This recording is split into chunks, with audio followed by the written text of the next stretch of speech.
सुप्रभातम विद्यार्थियों। आज हम अपनी पाठ्यपुस्तक संस्कृत रुचिरा के प्रथम पाठ है सुभाषितानि का अध्ययन करने जा रहे हैं। सुभाषितानि पद भास धातु में सु उपसर्ग लगने पर बनता है। सु यानी सुंदर या मधुर, भास यानी कथन, कहना या वचन, अर्थात सुंदर वचन।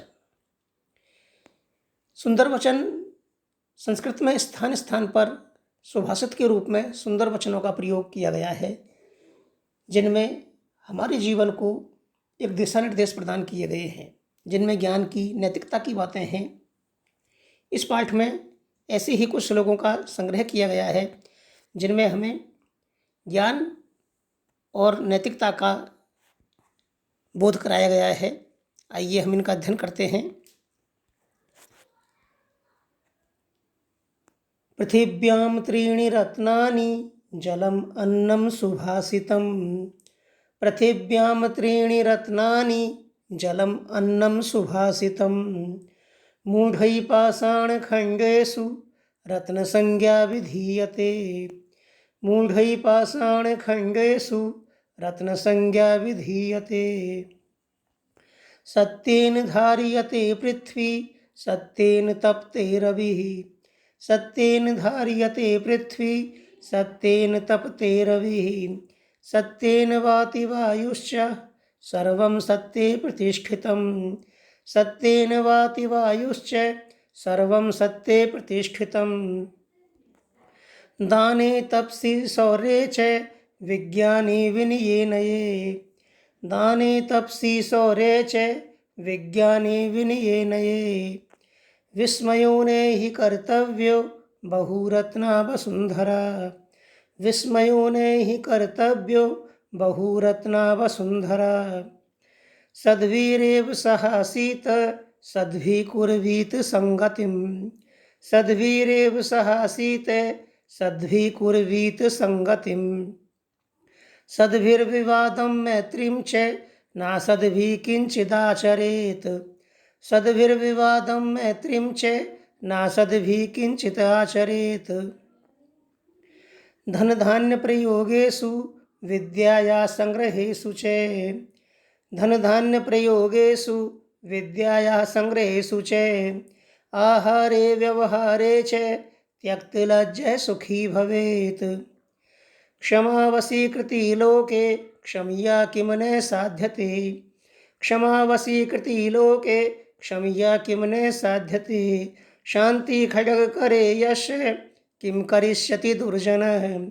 शांति खड्ग करे यश किं करिष्यति दुर्जनः।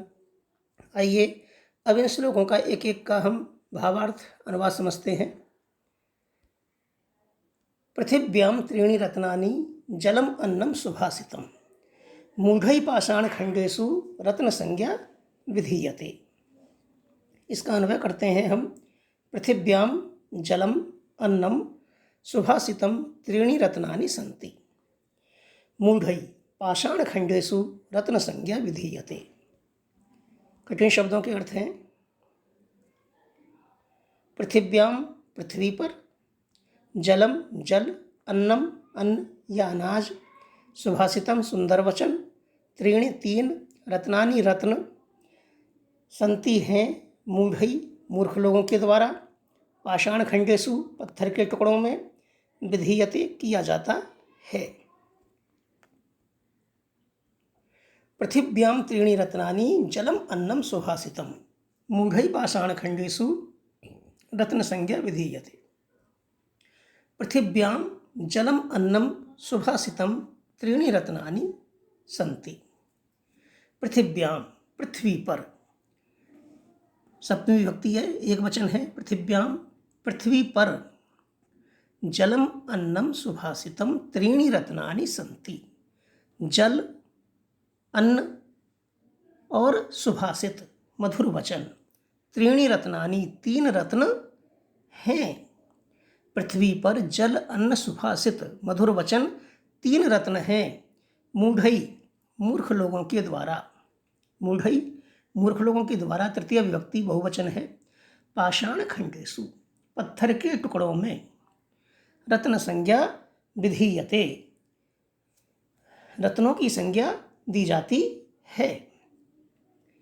ये इसका अनुवाद हुआ। अब इसका भावार्थ समझते हैं कि पृथिव्याम जलम अन्नम सुभाषितम त्रीणि रत्नानि सन्ति। इस पृथ्वी पर 3 रत्न विद्वानों के द्वारा माने गए हैं। और वे 3 रत्न कौन कौन से हैं? जलम, जल, जिसको पीने से प्यास बुझती है व्यक्ति की। अन्नम, अन्न से, अनाज से भूखे व्यक्ति की भूख मिटती है। और सुभाषितम, मधुर वचन, मधुर वाणी या मधुर वचन को सुन करके व्यक्ति का मन प्रसन्न होता है। तो इस प्रकार ये 3 ही रत्न हैं जो मनुष्य को वास्तव में सुख देते हैं। जबकि अन्य जो रत्न हैं, हीरा, पन्ना, मोती वगैरह, ये सब तो पत्थर के टुकड़े हैं। ये वास्तव में रत्न नहीं है, क्योंकि इनसे किसी की भूख प्यास और मन को शांति नहीं मिलती है। वास्तविक रत्न पृथ्वी पर जल, अन्न और सुभाषित ही हैं। अगला श्लोक है, सत्येन धार्यते पृथ्वी सत्येन तपते रविः सत्येन वाति वायुश्च सर्वं सत्ये प्रतिष्ठितम्। अन्वय करते हैं इसका। पृथ्वी सत्येन धार्यते, रवि सत्येन तपते, वायुश्च सत्येन वाति, सत्ये सर्वं प्रतिष्ठितम्। कठिन शब्दों के अर्थ हैं, सत्येन, सत्य के द्वारा, धार्यते, धारण की जाती है, रवि सूर्य, तपते जलता है, वायु हवा, च और वाति बहती है, सत्य सत्य में, सर्वे सब कुछ, प्रतिष्ठितम स्थित है। सत्येन धार्यते पृथ्वी, पृथ्वी सत्येन धार्यते अर्थात पृथ्वी सत्य के द्वारा धारण की जाती है। रवि सत्येन तपते, और सूर्य सत्य के द्वारा जलता है या सत्य से तपता है। सत्येन वाति, वायुश्च सत्येन वाति, और वायु सत्य से ही बहती है, चलती है। सत्ये सर्वम प्रतिष्ठितम, सर्वम सत्ये प्रतिष्ठितम, सब कुछ सत्य में ही स्थित है, अर्थात सब कुछ सत्य पर निर्भर है। यह धरती सत्य पर टिकी हुई है। हम कहते हैं कि आपने सुना होगा कि झूठ मत बोलो, नहीं तो पृथ्वी रसातल को चली जाएगी। तो ये पृथ्वी किस पर टिकी हुई है? सत्य पर, धर्म पर टिकी हुई है। रवि सत्येन तपति, सूर्य भी सत्य से ही तपता है, प्रकाशित होता है, और हवा भी जो है सत्य के द्वारा ही बहती है, क्योंकि हम कहते हैं कि सत्य ही ईश्वर है। सत्य के द्वारा ही, सत्य ही सबसे बड़ा ईश्वर है, और सत्य से ही सारी सृष्टि चलायमान है। सभी जो है अपना अपना कार्य ईमानदारी से करने में लगे हुए हैं। यही सबसे बड़ा जो है धर्म है। अगला श्लोक है, दाने तपसी शौर्ये च विज्ञाने विनये नये विस्मयो ने ही कर्तव्यो बहुरत्ना वसुंधरा। अन्वय है इसका, दाने तपसी शौर्ये विज्ञाने विनये नये च विस्मय न कर्तव्य ही वसुंधरा बहुरत्ना। कठिन शब्दों के अर्थ हैं, दाने दान में, तपसी तपस्या में, शौर्य बल में, विज्ञानी विज्ञान में, विनय विनम्रता में, नये नीति में, विस्मय आश्चर्य, वसुंधरा पृथ्वी, बहुरत्ना अनेक रत्नों वाली। दाने तपसी शौर्य च विज्ञानी विनये नये विस्मयो ने ही कर्तव्यो बहुरत्ना वसुंधरा। पहले हम इसका अनुवाद देखते हैं। दाने अर्थात दान में, तपसी तपस्या में, शौर्य पराक्रम में, बल में, साहस में, विज्ञाने विशेष ज्ञान में या विज्ञान में, विनय विनम्रता में, नये च और नीति में, विस्मय न कर्तव्य आश्चर्य नहीं करना चाहिए, ही वसुंधरा बहुरत्ना, क्योंकि पृथ्वी पर अनेक रत्न हैं। ये इसका अनुवाद हुआ। भावार्थ हम इस श्लोक का समझते हैं कि इस पृथ्वी पर अनेक नर रत्न पैदा हुए हैं। यह पृथ्वी वसुंधरा कही जाती है, वसुंधरा क्यों कही गई? वसून धारयति इति। वसु अर्थात धन, अर्थात जो विभिन्न प्रकार के धनों को धारण करती है यह पृथ्वी, इसलिए वसुंधरा कही गई है। और इस पृथ्वी पर अनेक ऐसे वीर पुरुष पैदा हुए हैं, अनेक ऐसे नर रत्न पैदा हुए हैं जिन्होंने अपनी छाप जो है छोड़ी है, चाहे वे दान के क्षेत्र में है, तपस्या में है, चाहे ज्ञान में है, चाहे विज्ञान में है। तो उन्हीं के लिए ये कहा गया है कि दाने तपसी शौर्यच। इस पृथ्वी पर दान में, दान करने में, अर्थात इस पृथ्वी पर अनेकों दानवीर पैदा हुए हैं।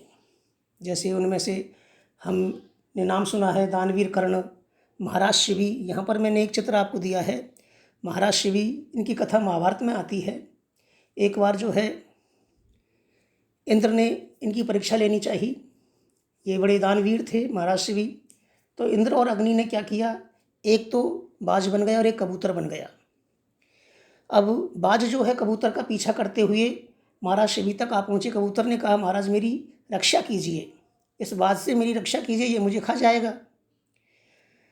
तो शिवी की शरण में आने पर शिवी ने कहा, बाज से कहा कि भाई जो तुम्हें इसके बदले में चाहिए वो ले लो, लेकिन कबूतर मेरी शरण में आया है तो इसको बचाना मेरा धर्म है।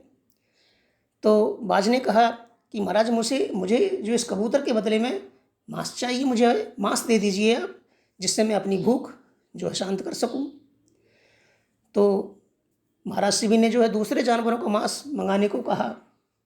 तो बाज ने कहा कि यह तो हत्या होगी प्रभु, ये धर्म थोड़ी है। तो अधर्म की बात है कि आप दूसरे जानवर को मार करके और मांस दे रहे हो और कबूतर को बचा रहे हो, तो फिर ये न्याय कहाँ हुआ? यदि आपको मांस ही खिलाना है तो आप अपने शरीर का मांस काट करके मुझे दीजिए। ठीक है, यह बात उचित है। तो महाराज शिवी ने तराजू मंगवाया, तराजू के एक पलड़े पर तो कबूतर को रख दिया और दूसरे पलड़े पर वो अपने शरीर का मांस काट करके रखने लगे। लेकिन होता क्या है, क्योंकि वे दोनों ही मायावी थे, महाराज शिवी ने धीरे धीरे जो है अपने शरीर का सारा मांस काट करके रख दिया, लेकिन फिर भी जो है कबूतर का वजन उससे उठा नहीं। तो आखिरकार महाराज शिवी जो है पूरे ही उस तराजू पर बैठ गए और इस प्रकार जो है उन्होंने अपना सारा शरीर जो है बाज को जीते जी समर्पित कर दिया। तो उनकी इस दानवीरता से इंद्र बड़ा प्रसन्न हुए और उन्होंने प्रकट होकर के कहा कि शिवी, आप वास्तव में ही बड़े दानवीर हैं, आप शरणागत रक्षक हैं, इसमें बिल्कुल संदेह नहीं है। तो इस प्रकार इस पृथ्वी पर ऐसे बहुत दानवीर पैदा हुए हैं। इसी प्रकार तपसी, तपस्या में बड़े बड़े तपस्वी इस धरती पर पैदा हुए हैं। शौर्य पराक्रम में बड़े बड़े बलवीर पैदा हुए हैं, ऐसे ऐसे पराक्रमी पैदा हुए हैं जिनका सिर कट गया उसके बाद भी वो लड़ते रहे। विज्ञान के क्षेत्र में बड़े बड़े वैज्ञानिक हुए हैं। विनय विनम्रता में, नयेचय और नीति में विस्मय है कर्तव्य है, आश्चर्य नहीं करना चाहिए, क्योंकि यह पृथ्वी जो है अनेक रत्नों से भरी पड़ी है। तो इस प्रकार की कहानी सुन करके, ऐसे दानवीरों की, ऐसे नर रत्नों की कहानी सुन करके कोई आश्चर्य करने वाली बात नहीं है। इस पृथ्वी पर ऐसे अनेकों महापुरुष पैदा हुए हैं।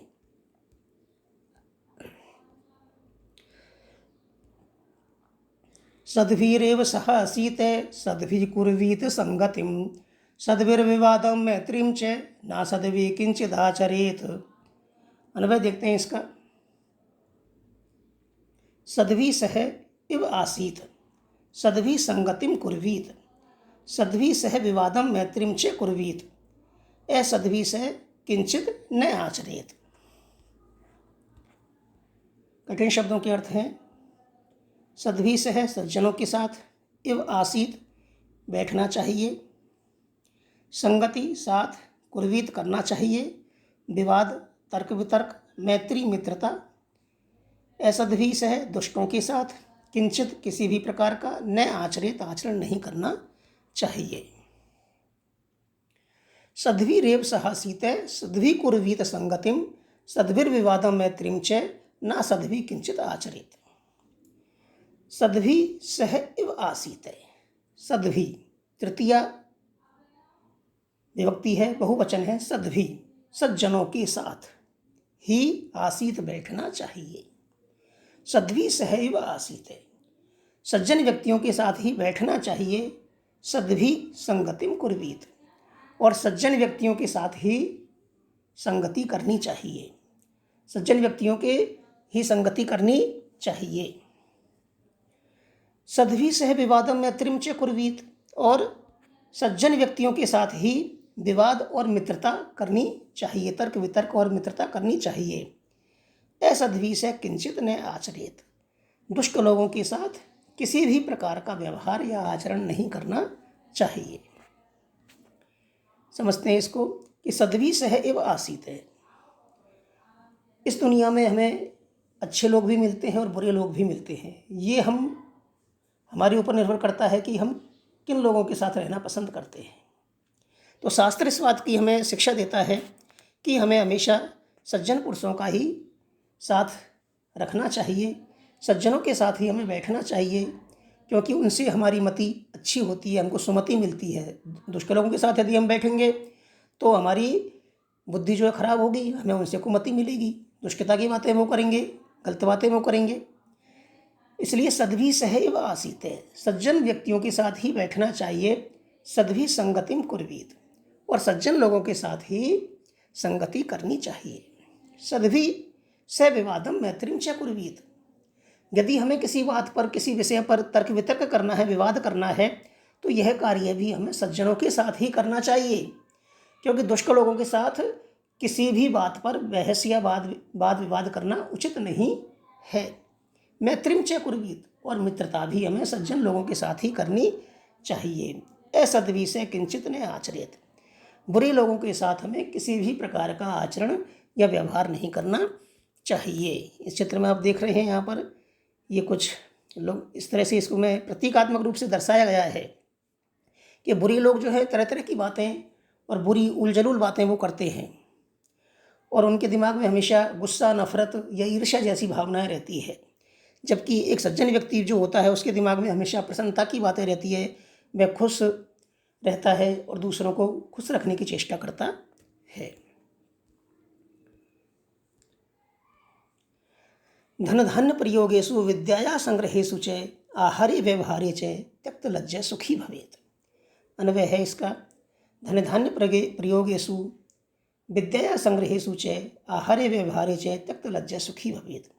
कठिन शब्दों के अर्थ हैं, धन धान्य प्रयोगेषु, धन और धान्य के प्रयोग में, विद्याया विद्या का, संग्रहेषु इकट्ठा करने में, आहारे भोजन में, व्यवहारे व्यवहार में, त्यक्त लज्जा संकोच को छोड़कर सुखी भवेत सुखी होना चाहिए।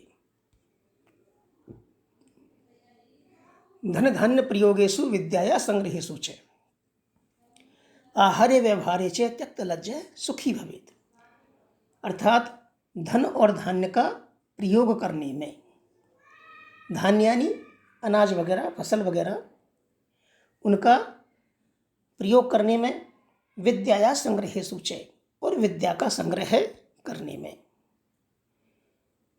आहारे व्यवहारे च, भोजन और व्यवहार में, त्यक्त लज्जा संकोच को छोड़ने वाला व्यक्ति सुखी भवेत सुखी रहता है। तो धन धान्य प्रयोगेषु, धन और धान्य के प्रयोग में, अर्थात हमें उतना ही धन खर्च करना चाहिए जितनी हमारी सामर्थ्य है, हमें उससे अधिक खर्च नहीं करना चाहिए। हमें दूसरों को देख करके शर्म के मारे या संकोच की वजह से कि लोग क्या कहेंगे, और हमें अपनी सामर्थ्य से अधिक धन खर्च नहीं करना चाहिए।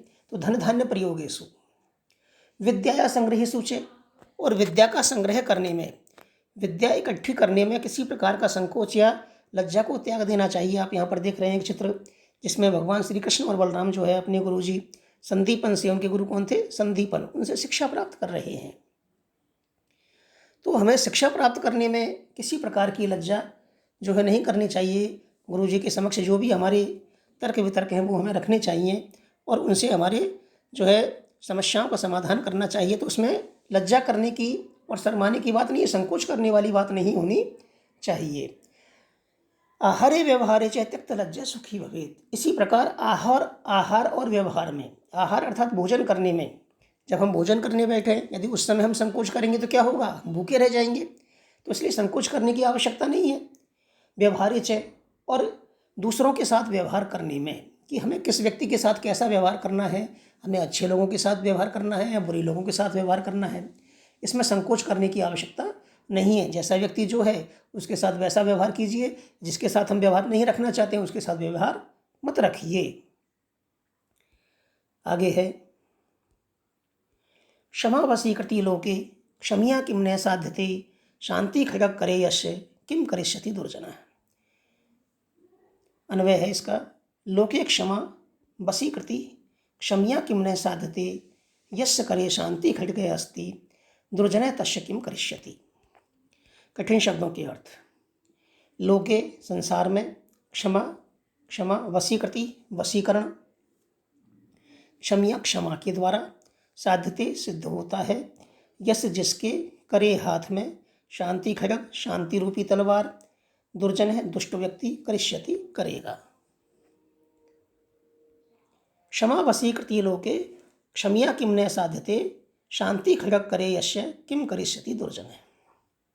तो लोके क्षमा वशीकृति, लोक में, संसार में, लोके संसार में सप्तमी विभक्ति अधिकरण कारक है। क्षमा वशीकृति, क्षमाशीलता ही सबसे बड़ा वशीकरण है, अर्थात क्षमा से सभी को वश में किया जा सकता है।